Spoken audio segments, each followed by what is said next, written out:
Nexus টেলিভিশনে চলমান চলছে আজকে ৪৯তম পর্ব এবং এই ৪৯টি পর্বে আমরা অতিথিদের এখানে আমন্ত্রণ জানিয়েছি এবং তারা প্রাণ খুলে কথা বলেছেন।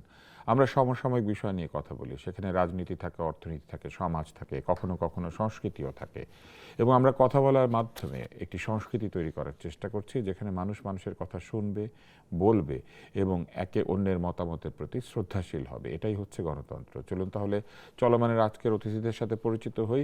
তবে তার আগে জানিয়ে দিই, চলমান যদি আপনারা টেলিভিশনের স্ক্রিনে না দেখে হাতে রাখা ডিভাইসে দেখতে চান অথবা কম্পিউটারে দেখতে চান তাহলে কোথায় দেখবেন? আমাদের ভেরিফাইড ফেসবুক পেজ রয়েছে নেক্সাস টিভি ডিজিটাল বিডি এই ঠিকানায়, অথবা সরাসরি দেখবেন নেক্সাস টেলিভিশনের ইউটিউব যে চ্যানেল সেইখানে @নেক্সাস টেলিভিশন লাইভ। আজকে আমাদের অতিথি জনাব মাহবুব কামাল, সিনিয়র সাংবাদিক ও কলামিস্ট, এবং আছেন আরিফুল ইসলাম আদিব, তিনি সিনিয়র যুগ্ম আহ্বায়ক জাতীয় নাগরিক পার্টি, এবং আমরা ধারণা করছি তিনি সামনে ঢাকা উত্তরে মেয়র পদপ্রার্থী হবেন। কথা তো সত্য? হ্যাঁ জি। তাহলে আজকে আমরা ঢাকা নিয়ে কথা বলবো, বাংলাদেশ নিয়ে কথা বলবো, তবে তার আগে আমরা সংসদ নিয়ে কথা বলতে চাই, কেননা গণতান্ত্রিক সংস্কৃতি নির্মাণের জন্য সংসদ হবে উদাহরণ। কিন্তু এই যে নতুন সংসদ, সেই সংসদ শুরু থেকেই নানান অভিযোগে আক্রান্ত। বিরোধী দল বলছে যে এই সংসদে সরকারি দল আওয়ামী লীগের মতো আচরণ করছে, স্বৈরতন্ত্রের পদধ্বনি তারা শুনতে পাচ্ছে। অন্যদিকে সরকারি দল বলছে সংবিধানের প্রতি শ্রদ্ধাশীল থাকতে হবে, আইনের প্রতি শ্রদ্ধাশীল থাকতে হবে, এবং আইন এবং সংবিধান বিরোধী কোনো কাজ সরকারি দল করতে পারে না এই কারণে যে তারা আইনের অধীনে শপথ নিয়েছেন এবং তারা প্রতিশ্রুতিও দিয়েছেন যে তারা প্রতিটি বিষয় যেটি জুলাই সনদে রয়েছে তা অক্ষরে অক্ষরে বাস্তবায়ন করবেন, কেবলমাত্র তাদের যেসব বিষয়ে আপত্তি রয়েছে ছিল সেই বিষয়গুলি বাদ দিয়ে। আমরা তাহলে শুরুতেই চলে যাই আদিব আপনার কাছে। আজকে আমরা বিষয় যেটা ঠিক করেছি সেটা হচ্ছে ওই যে লোকগীতির লাইন আছে, লাখে লাখে সৈন্য মরে কাতারে কাতার গুনিয়া দেখা গেল ৩২,০০০, সেখানে আছে ঘোড়ায় চড়িয়া মর্দ হাঁটিয়া চলিল। তো সংসদে আসিয়া মর্দ বাহিরে চলিল। আমরা দেখছি সংসদে এসে প্রথম দিন থেকেই ওয়াকআউট, আবার ওয়াকআউট, আবার ওয়াকআউট। ওয়াকআউট করে আসলে সমস্যার সমাধান হবে? অভিযোগগুলি কি আসলে?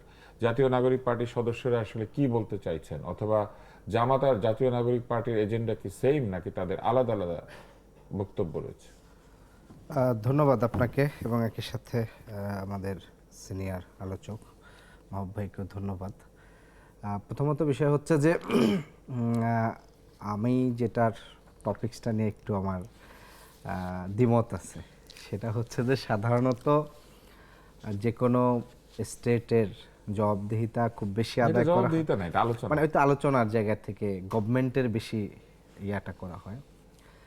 সেক্ষেত্রে বিরোধী দলের যে অ্যাক্টিভিটিস থাকে সেটাও জনগণের কিংবা সিভিল সোসাইটির যে ওয়াসের জায়গাটা কাজ করে সেখানেও তাদেরকে এটার উপর দেওয়া এটা যেতে হয় আর কি।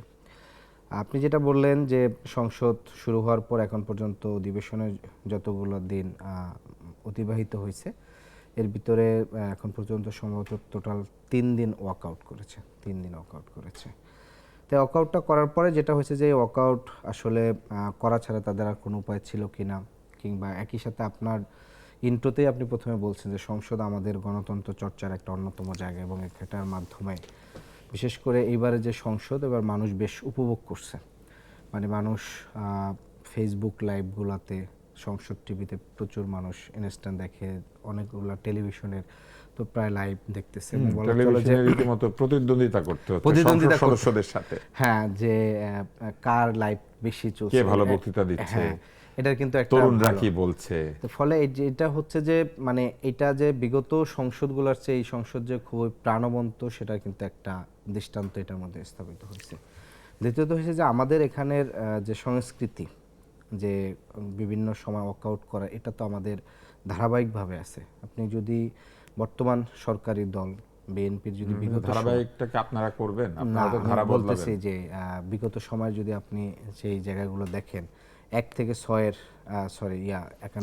আপনার হচ্ছে 96 থেকে 2001-এর সময়, এবং একই সাথে আপনার হচ্ছে 9 থেকে যে 14-র সময় দেখা যাচ্ছে যে আপনার 234টি অধিবেশনের ভিতর 233টাই হচ্ছে তারা ওয়াকআউট করছে আপনার 9 থেকে 14-র সময়। এবং তখন আপনার হচ্ছে যে খালেদা জিও প্রায় 98%-ই অনুপস্থিত ছিলেন।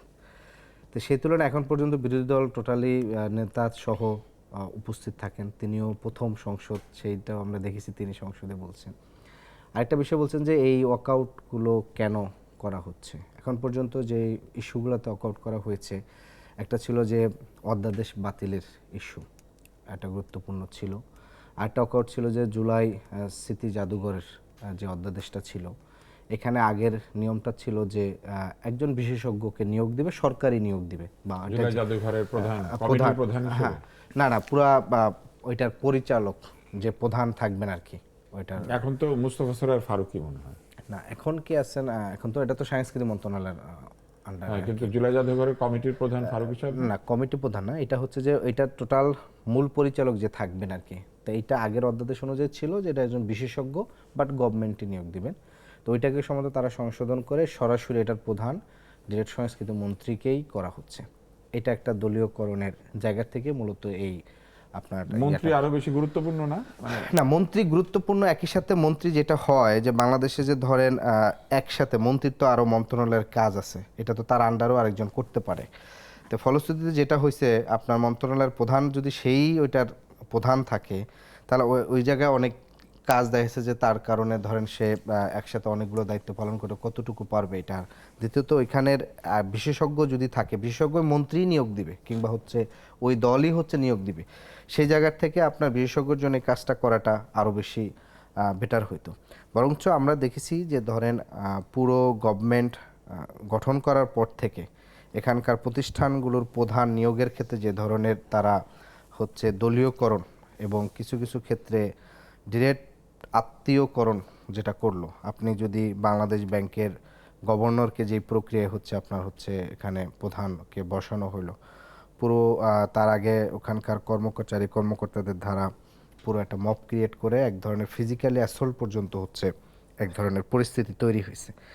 আপনি সর্বশেষ বিসিবির যে প্রক্রিয়া অ্যাডহক কমিটি করছে, 11 জনের 5 জনই হচ্ছেন 5 মন্ত্রীর 4 জন সন্তান, একজন হচ্ছেন সরাসরি তার পরিবারের সদস্য।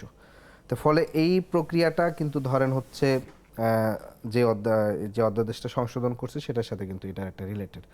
আর বাকি যে 20টি অধ্যাদেশ, যেই অধ্যাদেশগুলো অনেক গুরুত্বপূর্ণ, আপনার এখানকার আমাদের দীর্ঘদিন ধরে একটা অভিযোগ আছে যে আমাদের এখানে যারা ক্ষমতায় থাকে তারা নির্বিঘ্নে বাহিরে অর্থ পাচারের একটা, লুটপাটের একটা নানা ধরনের মহোৎসবের মধ্যে থাকে সাধারণত। তো ফলে অনেকগুলো ব্যাংক রেজুলেশন, তারপর এনবিআর এর রেজুলেশন, এরকম অনেকগুলো রেজুলেশন ছিল, অধ্যাদেশ ছিল, সংশোধন অধ্যাদেশ, সেই অধ্যাদেশগুলো হচ্ছে বাদ দেওয়া হয়েছে। মানবাধিকার কমিশন সংশোধন অধ্যাদেশ বাতিল। ফলে এই অধ্যাদেশগুলো বাতিলের ইস্যুতে কিন্তু আপনার হচ্ছে একটা ওয়াকআউট হইলো। আরেকটা হচ্ছে যে আপনার যেটা সংবিধান সংস্কার পরিষদ করবে কি করবে না, এটা শপথ নেবে কিনা, এই ইস্যুগুলোতে। ফলে এজ এ বিরোধী দল এখন পর্যন্ত যে 2-3টা ইস্যুতে তারা ওয়াকআউট করেছে, সেটা এখন পর্যন্ত আমাদের কাছে যৌক্তিকই মনে হয়েছে। কারণ এই জায়গাগুলোতে ওয়াকআউট করা ছাড়া, গণতান্ত্রিক প্রক্রিয়ায় প্রতিবাদ করা ছাড়া তাদের আর এটার আর কোনো বিকল্প ছিল না। যদিও আমরা সংসদের পাশাপাশি বাহিরেও এই জুলাই গণভোট বাস্তবায়ন আদেশের জুলাই সনদ বাস্তবায়নের জন্য আমরা বাহিরের কর্মসূচি আমাদের ধারাবাহিক চলমান আছে। জনসংযোগ চলছে এখন আমাদের বিভিন্ন জায়গায়, জেলা পর্যায়ে, বিভাগীয় শহরগুলোতে। গত 4ই এপ্রিল একটি ঢাকায় বিক্ষোভ হয়েছে। তো ফলশ্রুতিতে এই জায়গাগুলোতে আমাদের খুবই স্পেসিফিক মনে হয়েছে। আরেকটি বিষয় আপনি বললেন যে এনসিপি এবং জামাতের সংসদের ইস্যুতে একই এজেন্ডা বা একই হচ্ছে কিনা, এটা কোনোভাবেই এক না। আপনি দেখবেন যে এখানের অন্তর্বর্তীকালীন সরকারের সময়ের যে অধ্যাদেশ ছিল, যেটি আপনার হচ্ছে মুক্তিযোদ্ধা সংজ্ঞায়নের ক্ষেত্রে এবং 71 সালে ভূমিকার ক্ষেত্রে, সেক্ষেত্রে কিন্তু এনসিপি কিন্তু তার আলাদা নোট দিয়ে কিন্তু সেই অধ্যাদেশের পক্ষে ছিল।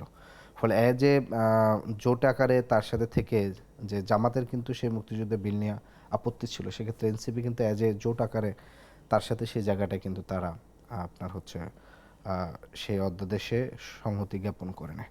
তো ফলে এনসিপি এবং জামাত তাদের আলাদা রাজনৈতিক দল, তাদের আলাদা রাজনৈতিক এজেন্ডা আছে, সেই জায়গার থেকে জুলাই সনদ বাস্তবায়ন আদেশের ক্ষেত্রে সরকারকে এই আদেশ বাস্তবায়ন করার জন্য, সরকারকে আরও বেশি নমনীয় করা, সরকার যেন এই সনদ বাস্তবায়ন আদেশে যেন আরও বেশি সক্রিয় হয়, সেটার জন্য সেই ক্ষেত্রে আপনার 11 দলীয় জোটের সম্মিলিতভাবে কিছু কর্মসূচি থাকে।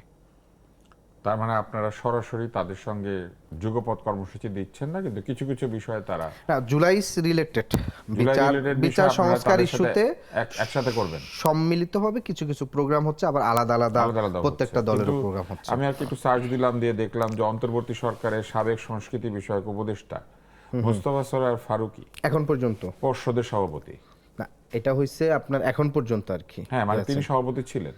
তিনি সভাপতি তো ছিলেন, তাহলে কিন্তু তো- এটার অধ্যাদেশটা তো আপনার তখন পর্যন্ত পাশ করে নেয় না, পাশ সংসদে। করে নাই, কিন্তু অধ্যাদেশ ছাড়া তো উনি নিজেই সভাপতি ওইখানে বসেছিলেন, তাহলে তো মন্ত্রী সভাপতি ছিল, তো ওই একই জিনিস তো করেছে বিএনপি। না, আপনার ওখানে যে প্রস্তাবনাটা দিয়েছে যে এটার টোটাল প্রধানের যে বিশেষজ্ঞর যে জায়গাটা পালন করবেন, সে অধ্যাদেশটা তখন পর্যন্ত আপনার এখানের কার্যকর করে নাই। হ্যাঁ, মানে বিষয়টা সরোয়ার হচ্ছে ফারুকী এইরকম থাকলে যে অবশ্যই আদেশ যে সে ছাড়াই অবশ্যই আদেশ ছাড়াই ফারুকী মানে নির্দিষ্ট মানে করা তখন ছাড়াও নির্দিষ্ট করা ছাড়া ফারুকী সেই মন্ত্রী প্রধান হিসেবে ওটা থেকে সভাপতি ছিলেন, ছিলেন, দায়িত্বে আর ছিলেন। এখন আদেশ দেওয়াতে আদেশটা খারাপ হয়ে গেছে, কিন্তু না, ফারুকী থাকলে অসুবিধা আদেশটা নেই। এটা ফারুকীর সাথে রিলেটেড না। ফারুকী এটা মন্ত্রী তো ছিল না? অবশ্যই না, আমি সেটা বলি নাই। এটা তো অবশ্যই তখনও আপনার এটা সমালোচনা, তখন এটা একটা সমালোচনা হয়েছিল। সমালোচনা হয়েছিল, কিছু কিছু জায়গাতে সমালোচনা করেছে মানুষ, যে করে না বিষয়টি সেরকম না। তা আমরা একটু মাহবুব কামালের কাছে যাই, আপনার কাছে আবার আসবো। যে বিষয়গুলো আমরা শুনলাম, আপনি এই বিষয়ে কি বলবেন, যে আন্দোলনের বেলায় সকল বিষয়ে এনসিপি এবং জামাত একসঙ্গে না থাকলেও জুলাই বিষয়ক বহু কাজ তারা একসাথে করছে, আলাদাও করছে। আরেকটি বিষয় হচ্ছে এই যে বিভিন্ন আদেশ সংক্রান্ত যে ভিন্ন মত, এবং সরকার দল যে বিভিন্ন আদেশ কিছু বাস্তবায়ন দেরিতে করবেন বলেছেন, কিছু তোলেন নাই পাশ করার জন্য, বিল আকারে আনেন নাই, আর কিছু তারা হুবহুই পাশ করেছেন, কিছু আবার যেগুলো নিয়ে সমালোচনা আছে সরকারের ক্ষমতা সেখানে বাড়িয়েও দিয়েছেন কোনো কোনো জায়গাতে। আপনার কি সত্যি মনে হচ্ছে যে যে অভিযোগটা আসছে, বিরোধী দল বলছে যে সরকার আগের মতোই তার কর্তৃত্ব স্থাপনের চেষ্টা করছে, এবং সংস্কারের মাধ্যমে যে সরকারের কর্তৃত্ব কমিয়ে এক ধরনের স্বায়ত্ত শাসন বা স্বাধীনতা দেওয়ার চেষ্টা করা হয়েছিল কিছু কিছু জায়গায়, সরকার সেই জায়গা থেকে পেছনে চলে যাচ্ছেন এবং তারা কর্তৃত্ববাদী হয়ে ওঠার সম্ভাবনা দেখা দিয়েছে। কেউ কেউ তো সরাসরি বলেই বসেছেন যে তারা স্বৈরতন্ত্রের কথা ভাবছেন, যে তারা সরকার স্বৈরতান্ত্রিক হয়ে উঠছে। এটা কি ঠিক? এত তাড়াতাড়ি বলা যাবে? আচ্ছা, প্রথমে আমি একটু আউট অফ দি ওয়ে একটু 1-2 মিনিট কথা বলবো, যেহেতু একজন জুলাই যোদ্ধা পাইছি আমি। তাকে পাবো কিনা আর জানি না। আমরা আপনাকে না, 3-4 আপনার মিনিট সাথে সময় এর দিতে আগেও পারবো, বিরতি বলেছি। নেব, তারপর আবার ফিরে আসবো। আচ্ছা, সেটা হচ্ছে যে আমি একটা কোটেবল কোট ব্যবহার করে এই তোমাকে একটা আমি অ্যাডভাইস করব আর কি, ভালোবেসে। এই কোটটা আমি অনেক ব্যবহার করছি। এটি উদ্ধৃতি। হ্যাঁ, একটা একটা উদ্ধৃতি। উদ্ধৃতি। হ্যাঁ, উদ্ধৃতিটা জ্যাক ম্যালেটের, he is a French journalist. এটা ফরাসি বিপ্লবের পরে উনি এটা বলছিলেন। এইটাকে আবার সাইমন বলিভার কোট করছিলেন। সাইমন বলিভিয়া দক্ষিণ আমেরিকার হ্যাঁ, স্বাধীনতা হ্যাঁ, আন্দোলনের নেতা, এই যে যার মুক্তি- নামে বলিভিয়া। বলিভিয়া মুক্তিদাতা। তো সে কতগুলি বিপ্লব সে ক্লোজলি মনিটর করছে এবং অবজার্ভ করছে, করে টোরে এই যে জ্যাক ম্যালেটের যে কোট কথাটা, এটা উনি কোট করছিলেন। সেটা হচ্ছে revolution devours his own children. বিপ্লব তার নিজের সন্তানদের খেয়ে ফেলে, খেয়ে ফেলে বা মানে ধ্বংস করে হ্যাঁ ফেলে। করে দেয়। তো এইটা যে কত সত্য, এইটা আমাদের যদি মুক্তিযুদ্ধটাকে আমরা দেখি, এটাকে যদি আমরা বিপ্লব বলি আর কি, দেখা গেল বিপ্লব শেষ হওয়ার পরে, মানে মুক্তিযুদ্ধ শেষ হওয়ার পরে 3.5 বছর পর থেকেই বিপ্লব তার সন্তানদের খেয়ে ফেলা শুরু করলো, এবং 5 বছরের মাথায় অনেক সন্তানকে, মানে সেই বোনাফাইড সন্তানদের খেয়ে ফেললো। এই একই কথা সাবেক প্রধানমন্ত্রী তাজউদ্দিনের মেমোয়ারের মধ্যেও আছে। আচ্ছা। উনি তার স্ত্রীকে নাকি প্রায় বলতেন যে বিপ্লবীরা বেঁচে থাকে না, হ্যাঁ। স্বাধীন দেশে বিপ্লবীরা বেঁচে থাকে না। এবং বঙ্গবন্ধু দিয়ে এটা শুরু হলো, এই কি বলে যে এবং তারপর 4 নেতা, তারপর স্টলওয়ার্ড যারা আপনার ছিল, কেবল সেক্টর কমান্ডার ছিল, কর্নেল তাহের, তারপরে খালেদ মোশাররফ, তারপরে মঞ্জুর, ক্যাপ্টেন হায়দার, এই এই মানে বিপ্লবের যে সন্তানগুলো একে একে অপমৃত্যু হয়ে গেল। 5 বছরের মধ্যে সব শেষ হয়ে গেল। এখন জুলাই যুদ্ধের মাত্র 18 মাস না 19 মাস হয়েছে, ওইটা কিন্তু 3.5 মাস পরে শুরু হয়েছে, এটা 19 মাস হয়েছে আর কি। সতর্ক করে দিচ্ছে, রাজনীতিটা যদি ঠিক মতো না করো তাহলে কিন্তু রেভলিউশন মে ডিভার হিজ ওন চিলড্রেন, ঠিক আছে, এবং এটা হিস্ট্রি মে রিপিট, এই সতর্কবাণীটা আমি করে গেলাম। এখন পার্লামেন্ট নিয়ে না, পার্লামেন্ট সব কিছু না, আপনি তো হিউমার পছন্দ করেন, তা আমি বসে বসে ভাবতেছিলাম যে স্বল্প জ্ঞানে আমরা হিউমার করার হ্যাঁ। চেষ্টা করি আর কি, তো কিন্তু হিউমার করার জন্য অনেক জ্ঞানী হতে হয়। বলতে, হ্যাঁ, এইটা আপনি এখন টের পাবেন। সেটা হচ্ছে আমি ওখানে বসে বসে চিন্তা করলাম যে তুষার ভাই তো হিউমার পছন্দ করে, উইট পছন্দ করে, তাহলে আমি কিছু হিউমার করি, ঠিক আছে।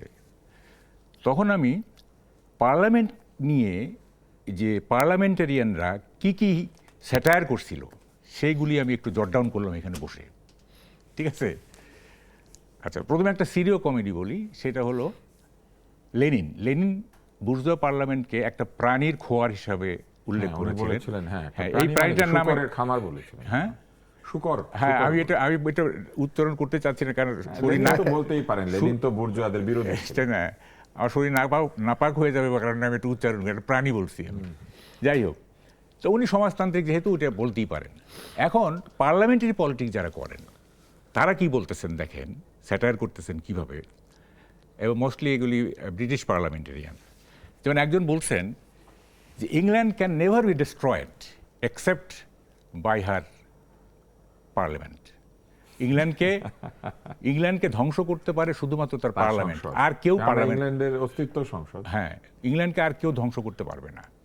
এটা এটা এটা কিন্তু স্যাটায়ার, মানে এমন হইতে পারে যে পার্লামেন্ট যদি, এই কথাটার একটা গভীর অর্থ গভীর আছে। অর্থ আছে। ইংল্যান্ডকে যে বাঁচিয়ে রেখেছে সেটাও সংসদ, ধ্বংস করলে সংসদই পাবে। আচ্ছা, আরেকজন পার্লামেন্টারিয়ান বলতেছেন, আমার নামগুলো মনে নাই, আমার কথাগুলো মনে আছে, সেটা বলতেছেন parliament will train you to talk with unlimited quantities of foolish talks, হ্যাঁ, ঠিক আছে। এখন আপনাকে কথা বলা শেখাবে, কথা বলা শেখাবে, আপনাকে প্রশিক্ষণ দেবে কথা বলতে, যাতে আপনি ইচ্ছা মতো, হ্যাঁ, সীমাহীন ভাবে ফুলিশ টক করতে পারেন, বোকাদের মতো কথা বলতে পারেন। এক আরেকটা হলো খুব ইন্টারেস্টিং, দেখেন বলতেছে যে parliament is nothing less than a big meeting of more or less idle people. ও এই যে আচ্ছা, ঘুমায়, এটা একটি বৃহৎ সভা, মূলত কম বেশি অলস মানুষের। আচ্ছা এটা ঘুমানোর দৃশ্য তো আমার দ্বিতীয় দিনই আচ্ছা, ভাইরাল হয়েছিল। এটা বয়সের জন্য হয়। আচ্ছা, ইন্টারেস্টিং।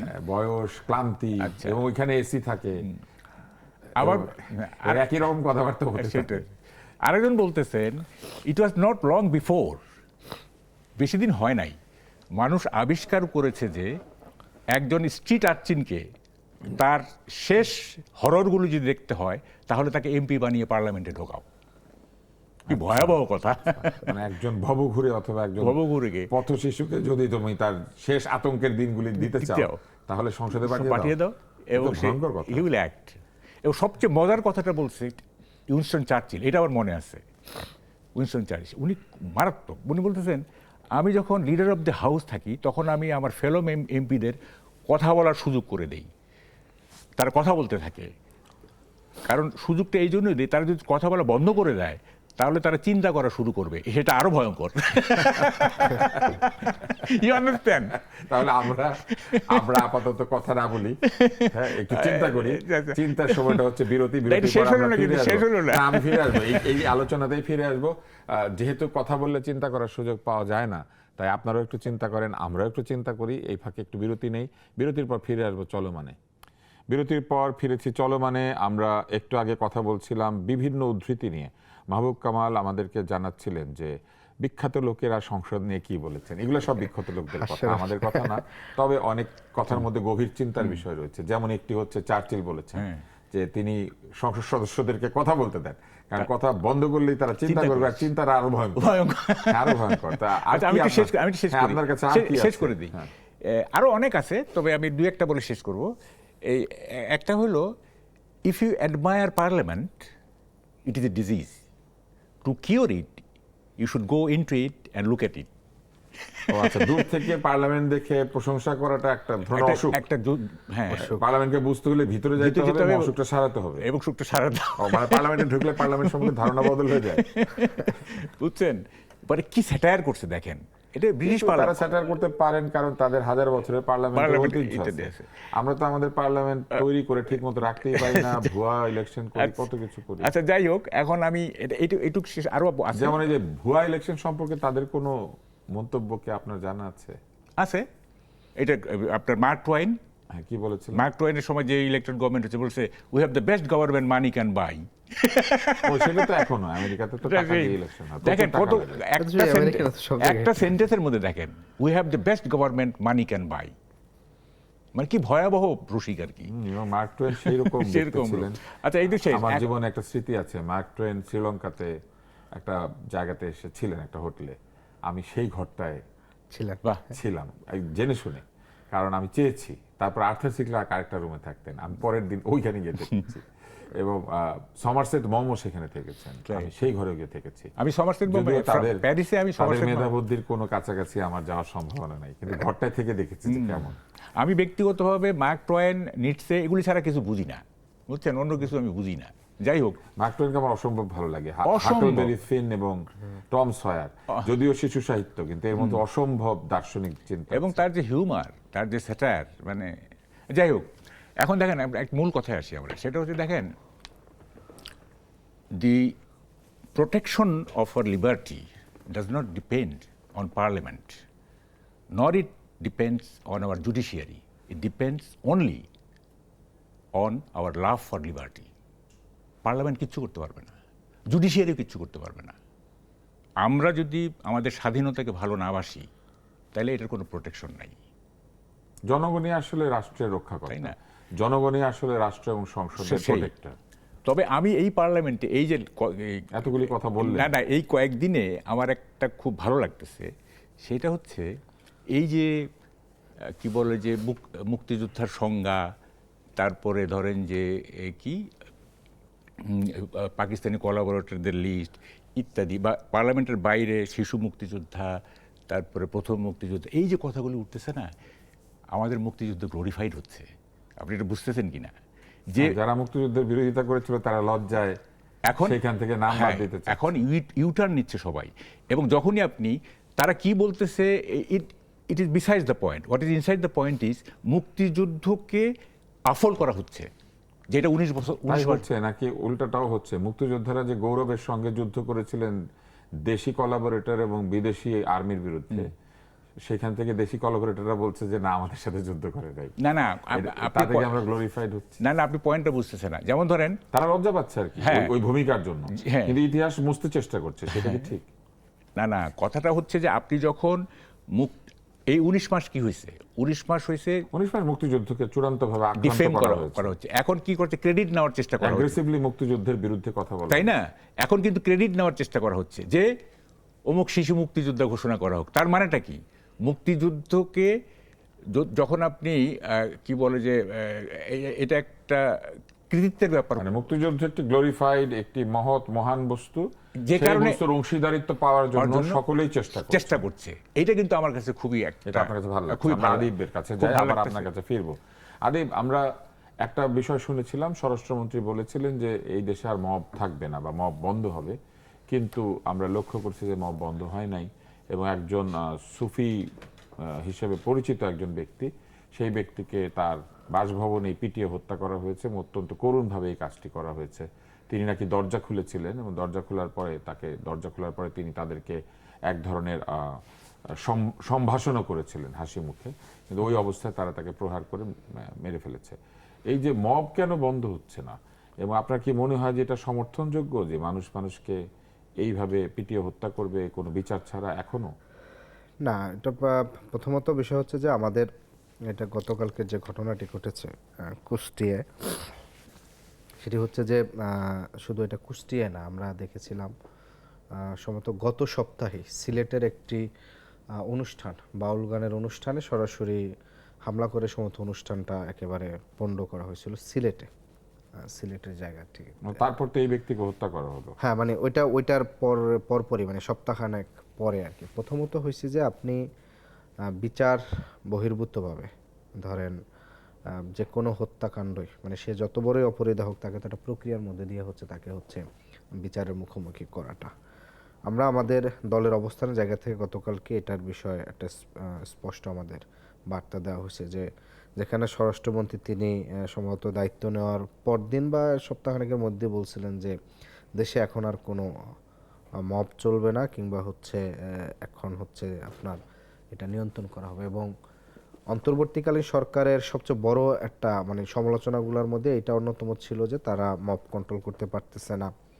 এবং বারবার তখন বলা হয়েছিল যে যেহেতু অন্তর্বর্তীকালীন সরকারের কোনো স্ট্রাকচার নাই, মানে একেবারে জেলা পর্যায় পর্যন্ত মানে তাদের প্রশাসন আছে, কিন্তু অ্যাজ এ গভর্নমেন্ট হিসাবে বিএনপির সরকারের পাওয়ারের পাশাপাশি তার একটা দলীয় স্ট্রাকচার আছে একেবারে ইউনিয়ন পর্যন্ত। তো ফলশ্রুতিতে যে নির্বাচনের মাধ্যমে নির্বাচিত সরকার আসলে এইটা একেবারে মুক্ত হয়ে যাবে, এটার একটা হচ্ছে প্রথম তারা ইয়ে করছে। তো সেক্ষেত্রে এই যে ধরেন হত্যা করলো এবং সেখানে এখন পর্যন্ত তার কোনো ধরনের স্টেটমেন্ট কিংবা হচ্ছে কোনো ধরনের এটা নিয়ে এখন পর্যন্ত আমরা সরকার পক্ষ থেকে কিংবা স্বরাষ্ট্র মন্ত্রণালয় থেকে নেই। বিষয়টা হচ্ছে যে স্বরাষ্ট্র মন্ত্রণালয় বা স্বরাষ্ট্রমন্ত্রী আমাদের মাননীয়, উনি যে আসলে কোনটার মন্ত্রণালয়ে আছেন আমার মনে হয় এটা উনিও মাঝে মাঝে হচ্ছে ভুলে যান। সংসদে গেলে তাকে আইনমন্ত্রীর ভূমিকা পালন করতে হয়। কিন্তু তিনি তো আইনে পড়াশোনা করেছেন। হ্যাঁ, আইনে তো অবশ্যই পড়াশোনা সরকারকে করছেন। ডিফেন্ড তো যে কোনো সংসদ সদস্যই করতে পারে। দ্বিতীয়ত হচ্ছে বাহিরে তার অফিসিয়ালি তার দায়িত্ব স্বরাষ্ট্র মন্ত্রণালয়ের দায়িত্ব পালন করতে হয়। বিসিবি নিয়ে প্রশ্ন আসলে সংসদে সেখানেও তাকে হচ্ছে বাপের দোয়া ক্রিকেট না, সেটা হচ্ছে তাকে হচ্ছে সেটা দাঁড়িয়ে ডিফেন্ড করতে হয়। তো ফলশ্রুতিতে বিএনপির সকল ভার তার উপরে পড়তেছে কিনা, সেই ভারে তিনি কুজো হয়ে যান কিনা সেটাও একটা বিষয়। তো না, এটা হতে পারে যে তিনি আপনাদের যে প্রশ্নবান এবং বাক্যবান সেটা হ্যান্ডেল করার জন্য সবচেয়ে ভালো, সেই জন্য বিএনপি তাকে দিয়েছে। সবাই মিলে কথা বলা হচ্ছে তো একজন বা দুজন বলা বেটার না, এক দুজন বলে না, যার যেটা দায়িত্ব সে সেটার অ্যানসারটা করাটা আপনার সবচেয়ে বেটার। সবচেয়ে বেশি এটা তো পয়েন্ট অফ অর্ডারে তোলা কোশ্চেন, আপনার হচ্ছে সবচেয়ে বেশি যেটার মজার হচ্ছে যে আমাদের বর্তমান আইনমন্ত্রী আছেন, তিনি অন্তর্বর্তীকালীন সরকারের সময় হচ্ছে অ্যাটর্নি জেনারেল ছিলেন। তো ফলশ্রুতিতে এই যে সচিবালয় আলাদা করা, পৃথক বিচারকদের জন্য আলাদা ওই সময় তিনি অ্যাটর্নি জেনারেল ছিলেন, তো তখন তিনি কিন্তু অ্যাজ এ সরকারের পক্ষ থেকে এইটার বাতিল যেন না হয় সেটার পক্ষে তিনি দাঁড়িয়েছেন। আজকে তিনি যখন আবার বিএনপিতে যোগদান করে আইনমন্ত্রী হয়েছেন, তিনি হচ্ছেন ওই একই আইন, মানে পূর্বের যে আইনের জন্য হচ্ছে তিনি ডিফেন্ড করছেন, সরকার বানিয়েছিল ওইটাই বাতিল করার জন্য এখন আবার উনি নিজে এই বিলটা উত্থাপন করছেন। রাজনীতিতে অনেক কিছু হয় না, ফলে যেটা হচ্ছে যে তারা এনসিপি করে, এইটার যেটা জায়গা ছাত্রলীগ করতে তারা আবার জামাতও করে, সেই জায়গা থেকে আপনার এটার হচ্ছে যে না, ওখানে হচ্ছে যে রাজনৈতিক তার একটা ফিলোসফির জায়গা থেকে আপনি সে দল চেঞ্জ করে, শুধু ছাত্রলীগ না, বিএনপি আগে যারা করতো ছাত্রলীগের তো অনেক কেন্দ্রীয় সভাপতিরা তো বিএনপিও করে এবং বিএনপির গুরুত্বপূর্ণ দায়িত্ব ধরেন তারা আছেন করোনা আমলে, তাদের এখন কোনো ইয়ে নাই। ফলশ্রুতিতে সেই জায়গার তো আছে, মানে একেবারে কেন্দ্রীয় ছাত্রলীগের প্রেসিডেন্ট না, পুরাতন ছাত্রলীগ বলতে তো এখানে তো পুরাতন আর নতুন, অতি পুরাতন আর অতি নতুনের তো কোনো ধরেন হচ্ছে ধরেন যেমন ফজলুর রহমান সাহেবের কথা বলতে পারেন, 80 বছরের ঊর্ধ্বে বয়স হচ্ছে, কিংবা ধরেন হাবিবুর রহমান হাবিব সাহেবের কথা বলতে পারেন, তিনিও প্রায় 60 ঊর্ধ্ব একজন ব্যক্তি। তো এরা তো বহু আগেই ছাত্রত্ব হারিয়েছেন। ছাত্রত্ব হারানো না, ধরেন একটা সংগঠনে যখন ধরেন একদম তাজা কেউ সভাপতি মানে 18 মাস আগেই ছাত্রলীগ ছিল, 24-এর ইলেকশনে নেচে নেচে জয়বাংলা দিয়েছে। বিষয়টা হইছে আপনি কোন দৃষ্টিভঙ্গি থেকে দেখছেন, এটার একটা গুরুত্বপূর্ণ বিষয়। কারণটা হচ্ছে যে আপনি যাকে বলতেছেন যে 18 মাস আগে যে ছাত্রলীগ করছে, আমরা সেই ছাত্রলীগের তার সব প্রশ্নের উত্তর দেন, ওখানে আমরা ছিলাম, ভূমিকা তো সেটা কি ভুল উত্তর দেন? না, ভুল উত্তর দেওয়া সঠিক উত্তর, স্বরাষ্ট্রমন্ত্রী তো ভুল উত্তর দেন আসলে, আর আইনমন্ত্রী যে এখন দলের হয়েছেন, এটাকে আপনি মনে করেন? না, এটা হইছে যে একটা মানে এটা হইছে যে একটা আপনি এক ধরনের বলতে পারেন যে গণতন্ত্রের এক ধরনের যে আমাদেরকে নিয়ে যে হাস্যরস করে, সেটাও যখন হচ্ছে হ্যাঁ, যে যেই জিনিস তার 2 মাস আগে মনে হচ্ছে যে এটা খুব যৌক্তিক, তিনি এটা খুব একাই ডিফেন্ড করে গোলকিপার হয়ে ঠেকায় দিচ্ছেন, একই জিনিস এখন হচ্ছে সে স্ট্রাইকার হয়ে সেই গোলকিপারে তাকে হচ্ছে গোল দিচ্ছে। অর্থাৎ এই জিনিসটা হচ্ছে আমাদের যখন উনি কিছু বলতেছেন, হ্যাঁ, এই জন্য উনি কিছু বলতেছেন না, বা এটাও হইতে পারে যে তার নিজেরও লজ্জা লাগতেছে কিছু কিছু, যে না আমি আসলে এইটারই তো আমি একসময় বিরোধিতা করছি, ফলে এখন আমার পক্ষে বলাটা এক ধরনের লজ্জাবোধ আমার মনে হয় ওনার ভেতরে সেই জায়গাটা করতেছে। কিন্তু এই যে মব কেন বন্ধ হচ্ছে না, এই প্রশ্নের উত্তরটা এই- আসলে আমি আপনার কাছে চেয়েছিলাম। আমরা একটা বিরতি নিয়ে আবার ফিরে আসবো। আমরা আবার একটা বিরতি নিচ্ছি, বিরতির পর চলমানে ফিরে আসবো। আমরা বোঝার চেষ্টা করছি যে পরিবর্তনের আকাঙ্ক্ষায় জুলাই আন্দোলন হয়েছিল এবং যে পরিবর্তনের আকাঙ্ক্ষায় নির্বাচন হয়েছে, সেই সকল পরিবর্তনকে আমরা আসলেই পাচ্ছি, নাকি কোথাও কোথাও সত্যি সত্যি ওই ব্যাপারটি ঘটতে শুরু করেছে যেটি মাহবুব কামাল একটু আগে বলেছেন, যে বিপ্লব আসলে শেষ পর্যন্ত বিপ্লবকেই অস্বীকার করে, বিপ্লবের সন্তানদেরকে সে গ্রাস করে ফেলে। এই প্রশ্নের উত্তর খুঁজবো বিরতির পর। ফিরে এসেছি চলমানে। আসলে আমরা কখনো চলমানে ফিরে আসি না, আমরা চলমানই থাকি। এই চলমান অবস্থায় কখনো আমরা কথা বলি, কখনো চুপ করে থাকি, কখনো বিজ্ঞাপন দেখি, কখনো অনুষ্ঠান দেখি, কখনো সমালোচনা করি, কখনো আলোচনা করি, আর কখনো কখনো আমরা আলোচকদের কথা শুনি। যেমন এখন আমরা মাহবুব কামালের কাছে যাব। আপনার ঝুলি থেকে আরো এরকম কোটেবল কোটস আছে? দু একটা আমাদের শোনাবেন আজকে? endless, Endless? বলতেছি। আচ্ছা, আমরা শুনবো। এই যে mob নিয়ে, mob তো, তবে আমরা mob- হ্যাঁ, এই যে খুবই একটি করুণ বিষয় যে মানুষ হাতে আইন তুলে নিচ্ছে, অথবা অমানুষরা হাতে আইন তুলে নিচ্ছে। আমি অবশ্য তাদেরকে অমানুষই বলবো, কেননা প্রতিটি মানুষের বিচার পাওয়ার অধিকার আছে এবং স্রষ্টা যে বিচার করবেন সেই বিচার নিজের হাতে তুলে নেওয়ার অধিকার কারো নাই। আর সুফিবাদে যে ধর্মের ধারণা, সেটা প্রচলিত শরিয়ার সঙ্গে অনেক জায়গাতে এক ধরনের সাংঘর্ষিক জায়গা রয়েছে, বা এক ধরনের বোঝার ইন্টারপ্রিটেশনের ধারণা ঘাটতি আছে দুই জায়গাতেই। তো এই জায়গাতে কেউ যদি নিজেকে সঠিক মনে করে একজন ব্যক্তিকে পিটিয়ে হত্যা করে, এটা তো কোনোভাবেই মেনে নেওয়া যায় না। কেননা ইসলামেও তো শরিয়া আইনে বিচার আছে, আদালত আছে, আদালতে নিতে হবে কাউকে। কেউ তো নিজের হাতে কাউকে ইচ্ছা মতো হত্যা করতে পারে না। হত্যার রাইটস তো কাউকে দেওয়া হয় না। No killing has a justification. No killing. তাহলে এই যে ঘটনা ঘটছে, আমরা অন্তর্বর্তী সরকারের সময় দেখলাম অন্তর্বর্তী সরকার অন্যদিকে তাকিয়ে থাকে, বলছি আর এই সরকারও আমরা দেখতে পাচ্ছি যে বিষয়টি বন্ধ করতে পারছে না। বলছি দেখেন, আপনি বলতেছেন না মব, এখানে যদি আবিদের পরিবর্তে যদি এখানে শফিক সাহেব থাকতেন, উনি বলতেন এটা প্রেশার গ্রুপ। হ্যাঁ, ওই প্রেশার সচিব, হ্যাঁ প্রেশার সচিব, আচ্ছা, প্রেশার গ্রুপ। উনি তো এটা বলে বিখ্যাত হয়েছেন। উনি অনেক বিখ্যাত কথা বলেছেন। দেখেন, ওইগুলি আমি তাকে শিখাইছি, আমি শেখাইছি টেলিভিশনে, হোয়াট ইজ প্রেশার গ্রুপ এবং হোয়াট ইজ মব। উনি আপনার সঙ্গে এসেছিলেন? না, আমি বলছি, ও, সে আপনি বলেছেন, উনি বলেছে, নিশ্চয়ই যেমন আমি শুনেছেন। বলছি, আশা করি উনি শোনেন যেমন কথাবার্তা। প্রেশার গ্রুপ কাকে বলে, পলিটিক্যাল সায়েন্সে কি, pressure group is an organised entity that influences government to change its policies and decisions. And they have identity. হ্যাঁ, এদের তো কোনো আইডেন্টিটি নেই। হ্যাঁ, এবং এটার কোনো বল প্রয়োগের কোনো ব্যাপার নাই, এর পরামর্শ।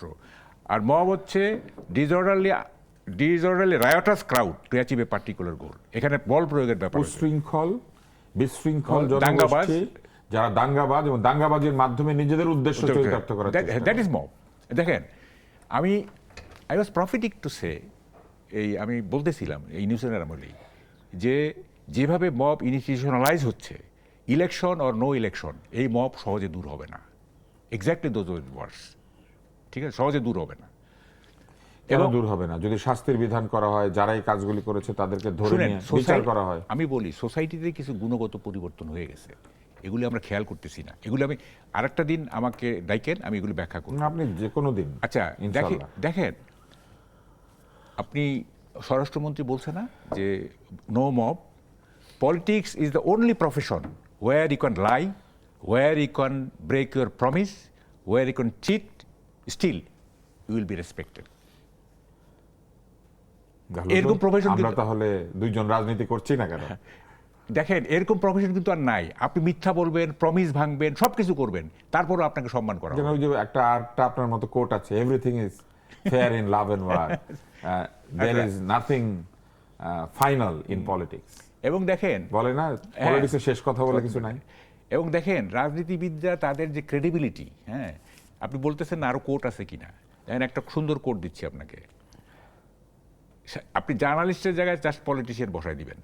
কোটটা হচ্ছে বিনোদ মেহরা, সেটা ইন্ডিয়া টুডের প্রতিষ্ঠাতা সম্পাদক। উনি বলছেন, খুব interesting, the credibility of a journalist is like the virginity of a woman, you lose it only once. Virginity একবারের বেশি লস। একটু সেক্সিস্ট কমেন্ট, তারপরেও আমরা ঠিক আছে, ওনার সময় আসলে এই ধারণাগুলো এভাবে ছিল ছিল ছিল না আর কি। হ্যাঁ, যাই হোক, এখন আপনি ওই কি বলে যে ওই জার্নালিস্টের জায়গা মানে এটা এমন এক সম্পদ যেটা একবার হারিয়ে ফেললে আর আর এটা একবারই ফেরত আসবে নষ্ট না। হয়, মানে বিশ্বাসযোগ্যতা একবারই নষ্ট হয়। তো যারা বিশ্বাসযোগ্যতা হারিয়ে ফেলেছেন তারা ফেলেছেন আর কি। এবং এটা মানে what is two new about it, it's a gone case. আমাদের পলিটিশিয়ানদের যে credibility, it's a gone case, nothing new. ফলে এগুলি আমরা তো এখন কি বিশ্বাসযোগ্য কোনো রাজনীতিবিদ নাই? কি আমি শুনেন আমাদের রাজনীতিতে বিশ্বাস না, করার না, মতো কেউ নাই। শুনেন, এক্সেপশন জাস্টিফাইজ রুল। যে যে যে রুলের কোনো এক্সেপশন সেটা কোনো রুলই না, ঠিক আছে? তো তবে ফলে দুই একজন যদি থাকেনও সেরকম, তারা হ্যাঁ, হচ্ছেন ব্যতিক্রম। ব্যতিক্রম, এবং সেটা জাস্টিফাই দ্য রুল, বা অন্যদের যে বিশ্বাস নাই, এই দুই একজন সেটা প্রমাণ করার প্রমাণ জন্য করে। আছেন। তো ফলে এগুলি আমরা বোঝা হয়ে গেছে, আমাদের এগুলি বোঝা হয়ে গেছে। তো মব কি করে বন্ধ হবে? কি করা উচিত আমি সরকারের? বলি শুনেন, এইখানে না এই সোসাইটির যে কতগুলি গুণগত পরিবর্তন হয়ে গেছে, এই জিনিসটা কিন্তু আমরা খেয়াল করি না। আমরা সব সময় মনে করি কি যে একটা নির্বাচন হয়ে গেলে, আমি বারবার শুনছি একটা নির্বাচন হয়ে গেলে সব ঠিক হবে। আরে নির্বাচন তো হচ্ছে উপায়, লক্ষ্য হচ্ছে ভালো থাকা। আমরা লক্ষ্যটাকে, উপায়টাকে লক্ষ্য ধরে বসে আছি, ঠিক আছে? আমি এক জায়গায় যেতে চাই, সেখানে নির্বাচনটা একটা ব্রিজ, তাই না? যাবো আমরা বলতেছি কি নির্বাচনটাই হচ্ছে লক্ষ্য, নির্বাচন হচ্ছে কিন্তু নির্বাচন তো জবাবদিহিতা নিশ্চিত করবে, তাহলে জবাবদিহিতা নিশ্চিত করতে গেলে তো এই মব বন্ধ করতে হবে সরকারকে, কারণ তাদেরকে তো জবাব দিতে হবে। আপনি শুনেন, মানুষের মধ্যে চারিত্রিক যে পরিবর্তন কিছু হয়েছে 5ই আগস্টের পরে, ঠিক আছে, আগেও হচ্ছিল, এটা একটা, এর জন্য আপনি কাকে দায়ী করবেন? আমি বলছি একটা গ্র্যাজুয়াল প্রোগ্রেশন হচ্ছিল। হ্যাঁ, 5th আগস্টে এসে একটা ক্লিক করে গেছে, ঠিক আছে? 17 বছর হচ্ছিল, কিন্তু করতে করতে করতে করতে 5th আগস্টে এসে, মানে আমরা একটা পতনের মধ্যেই ছিলাম। হ্যাঁ, এবং এটা ক্লিক করে গেছে। এবং এই যে কোনো বড় ধরনের বিপ্লব, বড় ধরনের অভ্যুত্থান, বড় ধরনের সামাজিক চেঞ্জ, সেটা মানুষের চরিত্রে একটা বড় ধরনের পরিবর্তন নিয়ে আসে, এবং মোস্টলি এটা নেগেটিভ হয়ে যায়, নেগেটিভ পরিবর্তন হয়, ঠিক আছে? আপনি যে কোনো স্টোরি হিস্ট্রি দেখবেন আপনি। তো ফলে এইটা ইটস এ লং প্রসেস। হ্যাঁ, আমি ওই যে একটা কথা গত 15 বছর যাবতই বলছি, দেখেন, we don't have any political problem, we have cultural problem, এবং পলিটিক্যাল প্রবলেমগুলো কালচারাল প্রবলেমের গর্ভ থেকে জন্ম নেয়, ঠিক আছে? এবং একটা উদাহরণ আমি দিচ্ছি, তাহলে আমরা কি জাতিগতভাবে আমাদের ন্যায্যতা, ভদ্রতা এই সকলের সীমা হারিয়েছি? It's an anthropological problem. দেখেন, জন শোর, আমাদের নৃতাত্ত্বিক বৈশিষ্ট্য পরিবর্তন চলে ইয়েস, এসেছে। আমি বলি আপনাকে, জন শোর, না, he was a governor general in Bengal. উনি 200 বছর আগে, 250 বছর আগে উনি ব্রিটিশ পার্লামেন্টে একটা গোপন প্রতিবেদন পাঠাইছিলেন। সেখানে উনি বলতেছেন যে বাঙালিরা হচ্ছে অন্যকে ঠকানোকে গুণ মনে করে, অধস্তনদের চোটপাট করে, ঊর্ধ্বতনদের তেলবাজি করে, মিথ্যাচার, প্ররোচিত ইত্যাদি। 250 বছর আগে পাঠাইছে। আমি এই ডিসেম্বরের আগে ডিসেম্বর লন্ডনে ছিলাম 1 মাস। তো বাকিংহাম প্যালেসের সামনে লর্ড ক্লাইভের একটা মূর্তি আছে। তো আমি ওখানে দাঁড়ায়, আমার একজন ছবি তুলতেছে, আমি বলতেছি যে ক্লাইভ, তুমি 250 বছর আগে আমাদের যেভাবে দেখে এসেছো, আমরা সেভাবেই আছি, তুই আমাদের জন্য দোয়া করো, বুঝছেন? তো এখন এটা একটা লং, দেখেন, it is not a problem of era, it is not a problem of decade, it is a problem of century. Dutch ডেনিশরা যেভাবে আনসিভিলাইজ থেকে সিভিলাইজ হয়েছে, যে পাইরেটিস কমিউনিটি, যে ছিনতাইকারী কমিউনিটি, তারা যেভাবে ওভার দি সেঞ্চুরি আপনার সভ্য হয়েছে, আমাদেরকে ওইভাবে যেতে হবে, আমাদেরকে একটা এভলিউশনারি প্রসেস। আমাদের কোনো র্যাডিক্যাল সলিউশন নাই তুষার ভাই, আমাদের কোনো বৈপ্লবিক সলিউশন নাই, আমাদের কোনো পলিটিক্যাল সলিউশন নাই, আমাদের আছে এভলিউশনারি সলিউশন। বিবর্তনের মধ্য দিয়ে যদি আমরা কখনো ভালো হই, ঠিক আছে? সেটাই মনে করেন? হ্যাঁ, আমি এটাই মনে করি। আপনি ইন নিয়ার ফিউচার তো দূরের কথা, আপনি ধরেন যে 15-20 বছরও যদি আপনি ধরি আমি, হ্যাঁ, তাইলেও আপনি একটা স্টেবল সোসাইটি পাবেন না, ঠিক আছে? একটা সুস্থির যে সমাজ, সেই সমাজটা আপনি পাচ্ছেন না। হ্যাঁ, এবং দেখেন, একটা ইলেকটেড গভর্নমেন্ট হয়েছে না, কতদিন হয়েছে? 1.5 মাস, 2 মাস, 2 মাসও তো হয় নাই। কি শুরু হয়েছে আপনি দেখেন। একটা তো হানিমুন পিরিয়ডও দেওয়া হচ্ছে না, তাই না? অবশ্য তো আমরা আপনার কাছে আবার আসবো, আমরা আদিবের কাছে। যে আদিব, আমরা শুনেছি যে আপনি ঢাকা শহরের মেয়র পদে নির্বাচনে আগ্রহী। তো আমি জানি না এটা নির্বাচনের প্রচারণা হয়ে যাবে কিনা, কিন্তু এখানে এসেও আমাকে মশা মারতে হয়। এবং আপনাদের অন্তর্বর্তী সরকারের সময় আপনাদের একজন উপদেষ্টা ছিলেন নাগরিক পার্টির সাথে সম্পৃক্ত, তিনি আমাদের উপদেষ্টা না তো। মানে আপনাদের বন্ধু ছিলেন আর কি, যিনি এজাজ সাহেবকে ঢাকা উত্তরের মেয়র পদে সুপারিশ করেছিলেন এবং তার সুপারিশে এজাজ সাহেব মেয়র হয়েছিলেন। কিন্তু এতে করে মশার কামড় এমনভাবে বাড়লো, উনি মেয়র থাকা অবস্থায় চিকুনগুনিয়া এবং ডেঙ্গুতে একসঙ্গে আক্রান্ত হয়েছিলাম। তো আপনি মেয়র হলে আসলে ঢাকা শহরে কি উপকার হবে? ধন্যবাদ আপনাকে। এবং ঢাকা নিয়ে আপনার ধারণাই বাকি, মেয়র হইলে পর আপনি কি করবেন এটা আমি জিজ্ঞেস করতে চাই, কারণ আমরা ঢাকা শহরের বহু বছরের বাসিন্দা। আমার তো জন্ম এখানে না, আমার জন্ম ঢাকা শহরে। এখানের আপনাকে ধন্যবাদ। আমি ঢাকার দেখার বা ধরেন ঢাকার একটা তো শহর নিয়ে প্রত্যেকটা মানুষের ধরেন একটা দর্শন থাকে।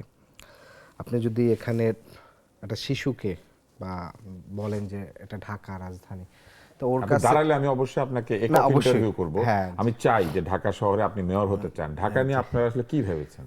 যে শিশুর কাছে ঢাকা মানে ওর কাছে মনে হয় যে ধরেন ও হয় এদিকে সদরঘাট নামবে যদি দক্ষিণাঞ্চল থেকে হয়, অথবা ধরেন হচ্ছে গুলিস্তান নামবে। নামার পরে ওর কাছে মনে হয় যে পুরো একটা জগৎ, এখানে অনেক সময় ছিনতাই হয়, অনেক সময় হয়।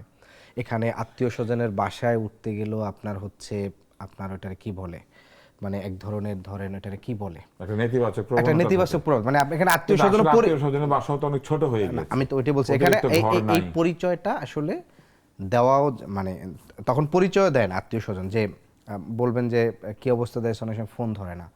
আমার একটা খুব ছোটবেলার ঢাকাকে আপনার কাছে মনে হয় যে এটা একটা অনাত্মীয় নগরে পরিণত হয়েছে? এটা শুধু অনাত্মীয় না, এটা এক ধরনের শুধু অনাত্মীয় না, এটা ঢাকাটা তাদের কাছে এক ধরনের নিষ্ঠুর মনে হয়। আবার এখানের অনেকগুলো বিষয় আছে, ধরেন আপনার যারা ঢাকায় জন্ম, ঢাকায় বেড়ে ওঠা, আপনাদের ঢাকাটা এক ধরনের অভিজ্ঞতা।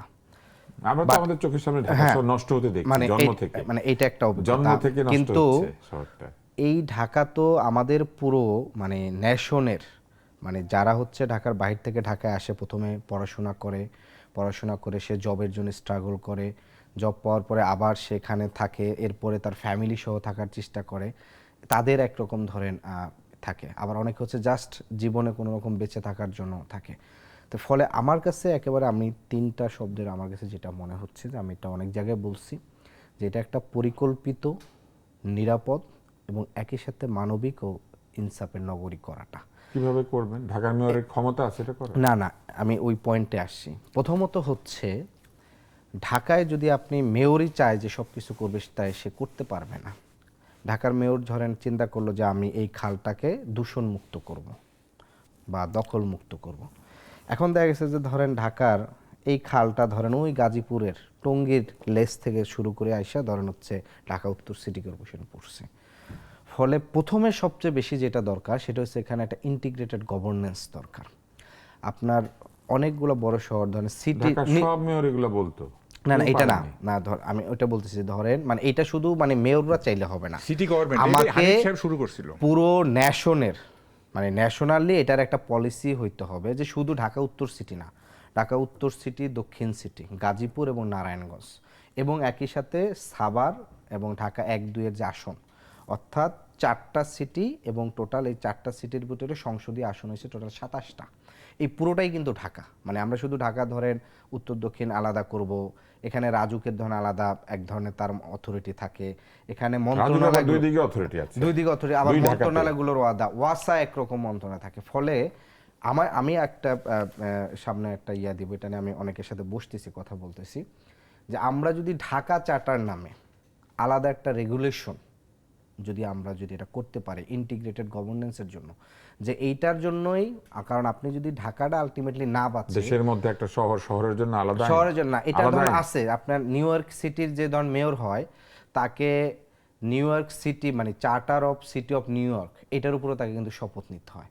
আমাদের কিন্তু ধরেন আলাদা কিন্তু ওই ধরনের কোনো হচ্ছে রেগুলেশন নেই। আপনি ধরেন আপনার আবাসিক এরিয়া, সরকার শুধু না, এটা ওভারঅল হচ্ছে একটা পলিসি, ন্যাশনাল পলিসি আকারে এই ডিসিশনটা যদি মেক করা না হয়, কারণ আপনি ধরেন ঢাকা উত্তর সিটির আন্ডারে 8 জন এমপি, এই 8 জন এমপি তার এরিয়া তার একটা রাজত্ব আছে, ওয়াসার একটা এক ধরনের রাজত্ব আছে, গ্যাসের লাইন ধরেন হচ্ছে যাবে রাস্তা, ধরেন এখানে আপনি নদী খাল উদ্ধার করবেন, আপনার আবাসিক এরিয়ায় ধরেন অবৈধ কেমিক্যালের গুদাম আছে, ওই মানে ওই অনুমতি দিচ্ছে দেন পরিবেশ মন্ত্রণালয়, শিল্প মন্ত্রণালয়, কেমিক্যালের মন্ত্রণালয়। ফলে আপনাকে এই যে যখন একজন নাগরিক সে চিন্তা করলো যে আমি ঢাকার এই রুলগুলা জানতে চাই, এখন আপনি এটা তাকে একসাথে কোনো দিতে পারবে না। ফলে আমাকে অ্যাট ফার্স্ট যেটা দরকার হচ্ছে একটা ইন্টিগ্রেটেড গভর্নেন্সের মাধ্যমে এটার একটা ন্যাশনাল পলিসি মেক করতে হবে।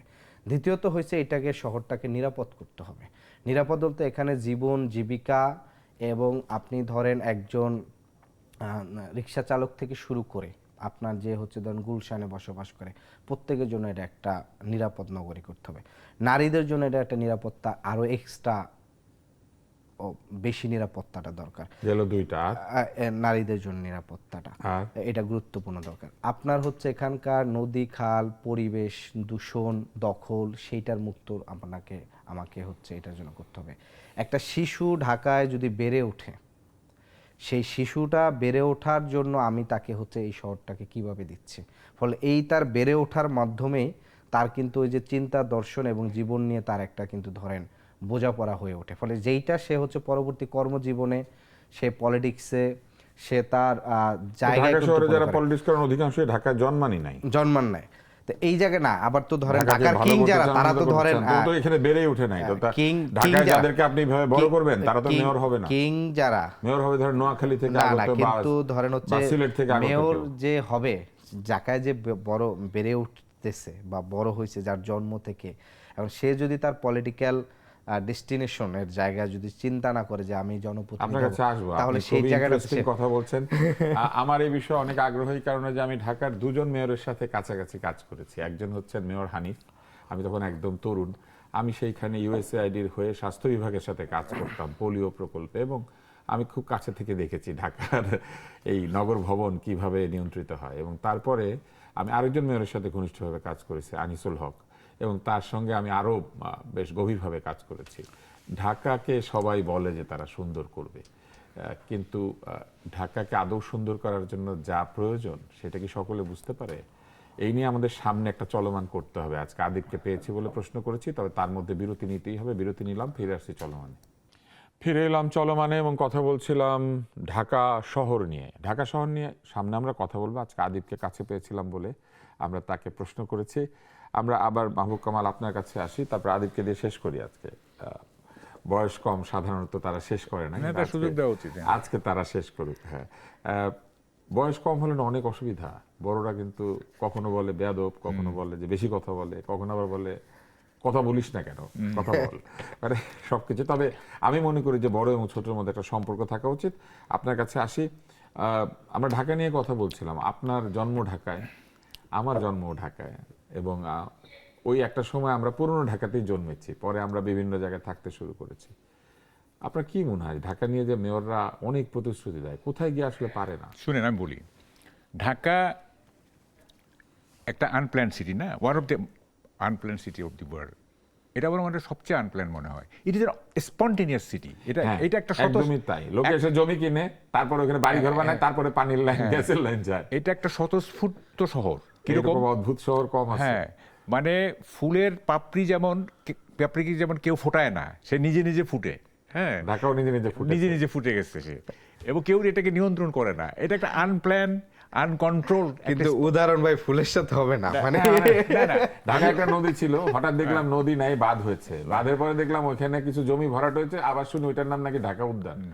আচ্ছা, ঢাকা কখনোই ভালো, ঢাকা নিয়ে যারা কথা বলে সেই স্থপতি আবার নদীর জমি দখল করে। দেখেন, এটা একটা খুব ভাস্ট সাবজেক্ট না, এই 2-4 মিনিটে হবে না, এটা অনেক বড় সাবজেক্ট। আমরা একটা অনুষ্ঠান করবো, এটা এমনি করেন। হ্যাঁ, তার দুইটা কথা আমাকে স্ট্রাইক করছে। একটা হচ্ছে শিশুদের কথা বলছে না, আমি জাপানে দেখলাম, মানে শুনলাম আর কি, আমি দেখি নেই, শুনছি অন্যদের মুখে, 6 মাস বয়স থেকে তাকে যেভাবে ট্রেন আপ করা হয়, তো আপনার এই যে কেয়ার হাউসে, হ্যাঁ, হোম তাতে কিছু ময়লাই করে না। হ্যাঁ, এবং সে তার ডিসিপ্লিনটা ওখান থেকে শুরু হয়ে যাচ্ছে। যাই হোক, উনি নিউ ইয়র্কের মেয়রের কথা বলছেন না। দেখেন, ঢাকাকে উন্নত করতে গেলে সিটি গভর্নমেন্ট ছাড়া হবে না।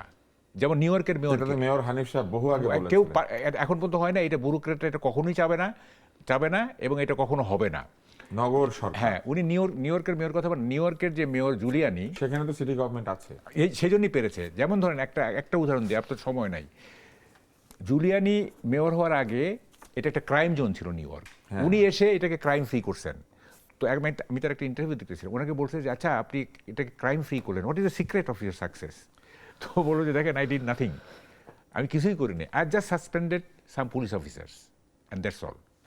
তো বললো যে দ্যাট ওয়ার্কড, কয়েকটা পুলিশ আপনি ক্রাইম বলে দেখেন, যে কোনো crime either way police responsible, either police অদক্ষ কারণে সেটা করতে পারে না, অথবা পুলিশ জানে, অথবা পুলিশ নেক্সাসের ধরে না। নেক্সাসের সাথে জড়িত, সার্কেলে থাকে। So either way police is responsible. So যে আমি ডিটেক্ট করছি যে কোন কোন পুলিশ এই দুইটার যে কোনো একটার সাথে জড়িত, আই সাসপেন্ডেড অ্যান্ড এভরিথিং, মানে কি বলে গট কিওর্ড। হ্যাঁ, তো ফলে এই ঢাকার পুলিশের উপর তো মেয়রের কোনো কর্তৃত্ব না, আমাদের এখানে তো নাই কোনো কিছুর উপর কোনো তো কিছুর নাই। উপরে তো না। চলে আপনি ওনার শুনে কর্তৃত্ব আছে ময়লার উপরে, মশার উপরে, কিছু ড্রেনের উপরে, আচ্ছা নদী এইখানে- খেলেও নাই আসলে। কিছু এইখানে- ট্রেড লাইসেন্সের উপরে, কিছু সাইনবোর্ড বিলবোর্ডের উপরে। উনি আরে এগুলো- আসলে ঢাল নাই তলোয়ার নাই না না নিজাম না, সর্দার। না না দেখেন, এই যে কয়েকটা ভূমিকম্প হলো না, রিক্টার স্কেল যদিও অনেক কম না, তো এটা তো একটা অ্যালার্ম হইতে পারে, একটা বড় ধরনের হইতে পারে না? কই আমাদের ভূমিকম্প সহনীয় করার মতো কোনো পরিকল্পনা আছে, অথবা রেস্কিউ সিস্টেম?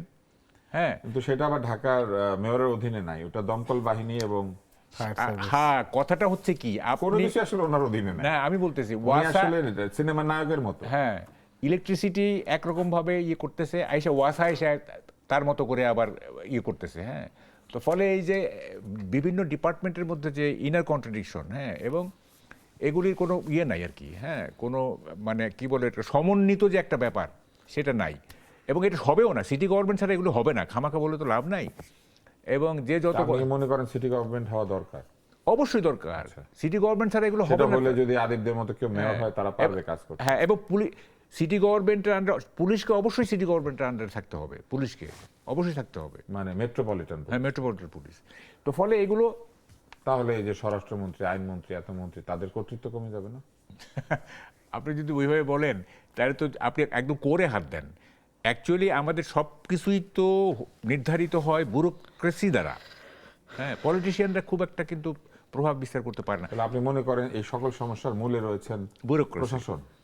ব্যুরোক্রেসি মানে বাই অ্যান্ড লার্জ। শুধু ব্যুরোক্রেসি না, আমি জাস্ট আপনার 30 তাহলে সেকেন্ড না আমরা আপনার কাছে আসবো, আমরা অনুষ্ঠানের শেষ প্রান্তে চলে এসেছি, তো add আপনি শেষ করতে চাই করুন। ভাই। আপনি এই সেটা- যে ঢাল তলোয়ার নাই নিধিরাম সর্দার কেন হতে চান? না, আমি তো নিধিরাম সর্দার হতে চাই না। আমি কিন্তু প্রথমে আমার ওইখানের যে পলিসি ভাইও আমি সেটা আপনাকে খুবই প্রশ্নটা করি, fully- আপনি হতে চান না, কিন্তু না। সরকার আপনাদের না, না, এবং এখানে আপনারা মূল বিষয় ওরকম আমি বৃহৎ প্রথমে রাজনৈতিক এখানে দলও না। ইন্টিগ্রেটেড আর আপনি যদি মেয়র হন, গভর্নমেন্টের তখন ইন্টিগ্রেটেড গভর্নমেন্টের ধারণাটা যেটা ভাইও বলছে যে সমন্বিত উদ্যোগ ছাড়া এবং একে যদি প্রপার এম্পাওয়ার্ড করা না হয়, আর একসাথে আবার এটা হচ্ছে যে শুধু উত্তর সিটি চাইলেও হবে না, এখানে উত্তর, দক্ষিণ, গাজীপুর এবং হচ্ছে আপনার আপনি বলেছেন এই চারটার মধ্যে একটা গাজীপুর, সাভার, আমি নারায়ণগঞ্জ। জাস্ট একটা কোশ্চেন আপনাকে করি, ভাই যেটা বলছেন যে এটা শুধু ঢাকা সিটির যারা মেয়র হয় তাদেরকে শুধু আমলারা যে চায় না যে এম্পাওয়ার্ড হোক, এটা না।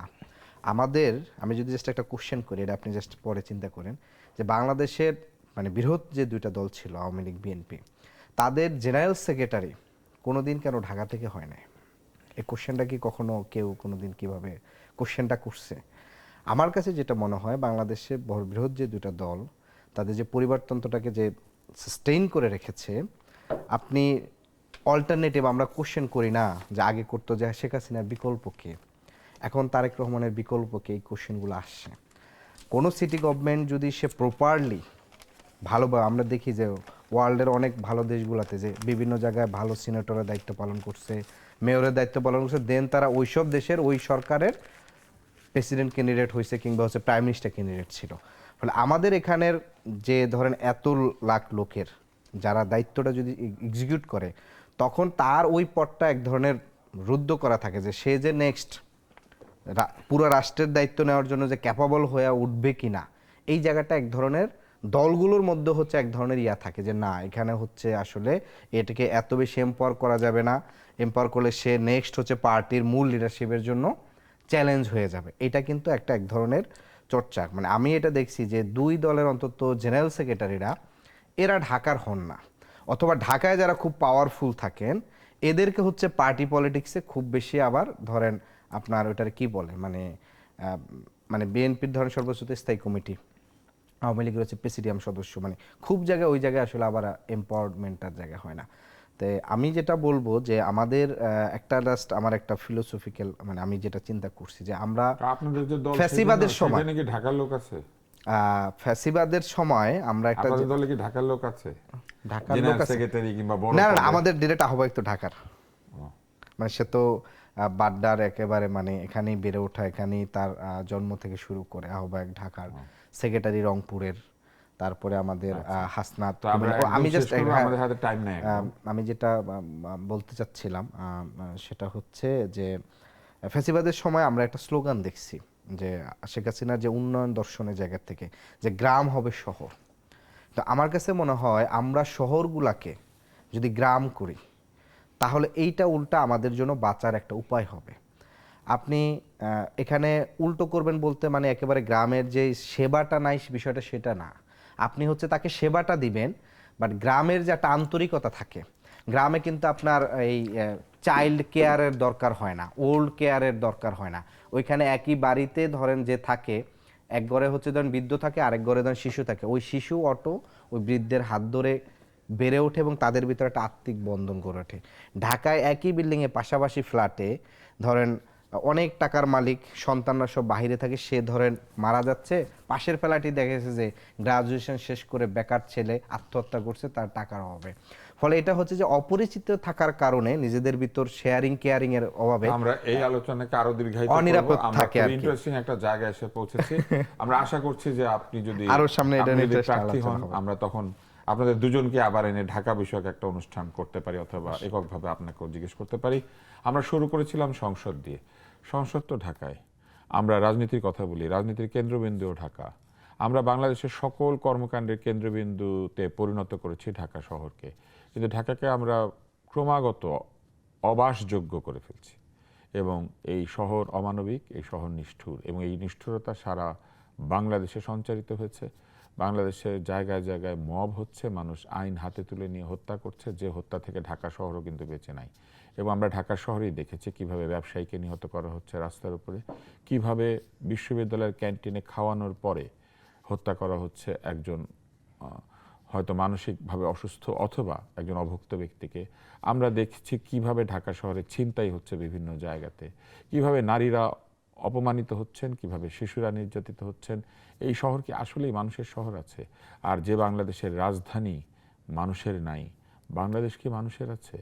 বাংলাদেশকে একটি মানবিক রাষ্ট্রে পরিণত করার জন্য, বাংলাদেশকে মানুষের বাসযোগ্য একটি ভূখণ্ডে পরিণত করার জন্য যে প্রতিশ্রুতি এবং যে লক্ষ্য, যে উদ্দেশ্য এবং যে দৃঢ়তার প্রয়োজন, এই সব কিছু কি আমরা এখন দেখতে পাচ্ছি? কিন্তু আমরা কিছু দেখতে পাই অথবা না পাই, আমরা সামনের দিনের জন্য স্বপ্ন দেখতে পছন্দ করি এবং আমরা আশা করছি চলমান যদি চলমান থাকে তাহলে আমরা এই সকল প্রশ্নের উত্তর খুঁজব। আজকের মতো বিদায়।